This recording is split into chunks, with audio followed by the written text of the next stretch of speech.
just let us have a brief insight into what the carbon configuration. Now what is the carbon atomic number? 6. Carbon atomic number is how much, children? 6. Whose electronic configuration is, I hope you all can write now. Okay, come on, just tell me. Yes, 1s2, 2s2, 2p, 2. If I write in the very short form as you write, it is 2, 4.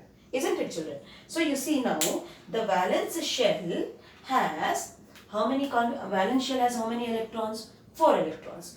And you know that any element requires how many electrons in the valence shell to be stable? 8, isn't it? So 8 are required. So that means carbon is short of how many electrons? 4 electrons. So as I told, in the valence shell, how many electrons are there? 4 electrons. So that means the valency of carbon is how much? 4. But is it a cation or is it an anion? No. Carbon valency cannot be considered as a cation or an anion. It is simply mentioned as 4. The reason is, when does it attain a charge, children? When you know there is a transfer of electrons from one element to another element. And you all have learned that occurs in the ionic bond.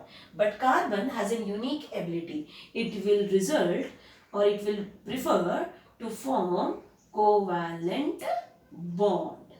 What carbon prefers to form? A covalent bond. So what is a covalent bond?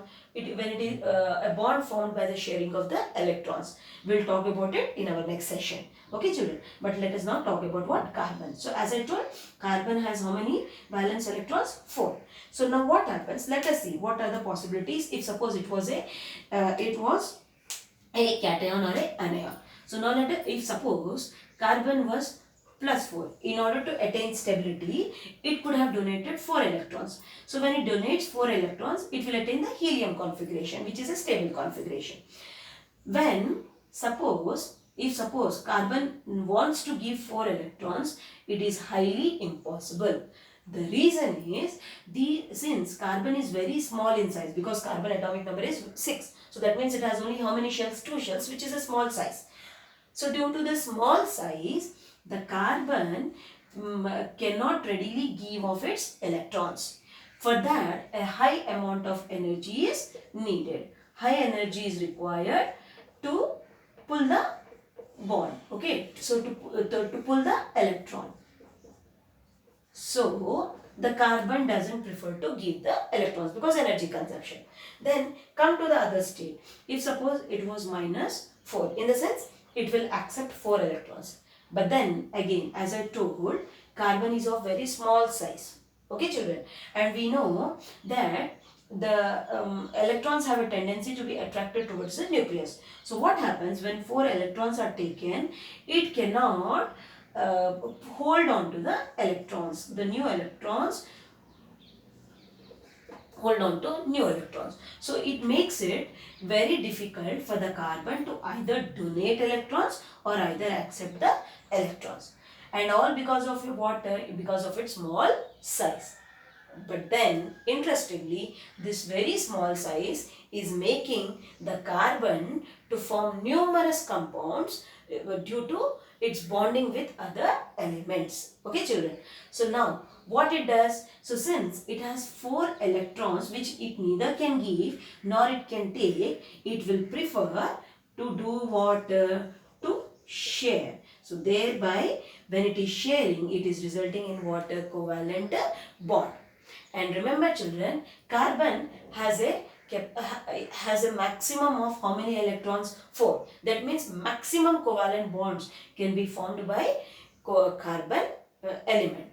Hence, it is able to form those many those many compounds. So now, what makes it to form these numerous compounds? So what are the features of a carbon that makes it to form numerous compounds? Now we have discussed that. One point we have discussed, it has a very small size, so which does not allow it to share or to donate or to accept. Rather, it will prefer to share. So the versatile nature of the carbon is all because of 2 factors. One,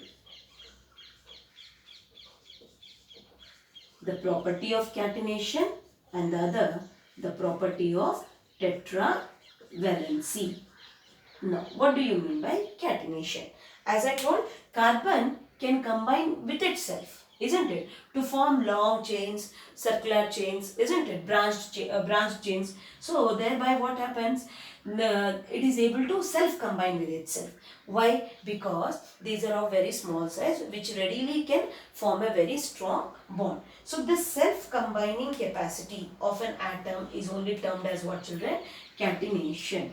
What is catenation? Self-combining capacity means the carbon with another carbon, means element of which same kind. Self-combining capacity of an element is called as what, children? Catenation. So, because of this ability of carbon is able to form numerous chains, a very long chains. We can say n number of chains. Am I clear? And no other element in nature so far has shown this property of catenation.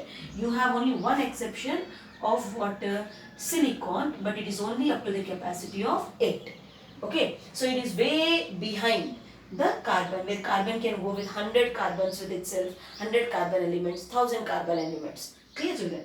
Then coming to what? Tetra valency. As we have discussed, neither it can take 4 electrons, not give 4 electrons. Take 4 electrons, give 4 electrons. Rather, what it does, it prefers to share. So, when it is sharing, it is able to form how many bonds, as I told? Maximum of 4 bonds, which no other element can form. And why it is able to form these 4 bonds? Because it has 4 electrons. How many electrons to share? 4 electrons to share. And the reason why it is able to combine, as I told, is the bonds formed by the carbon are very stable and strong. How are the bonds? Very stable and strong. And what is the reason why they are very stable and strong? Because of the small size of carbon. Okay, so which makes it easier to hold on to the another electron of another atom. So thereby can readily be present in the nature in different forms. So hope so, children, you are clear with the introductory part of the carbon compounds. In the next chapter, in the next session, we will discuss about the allotropes of the carbon. So please revise thoroughly, go through the lesson, and please complete your pending work. Thank you. Have a good day.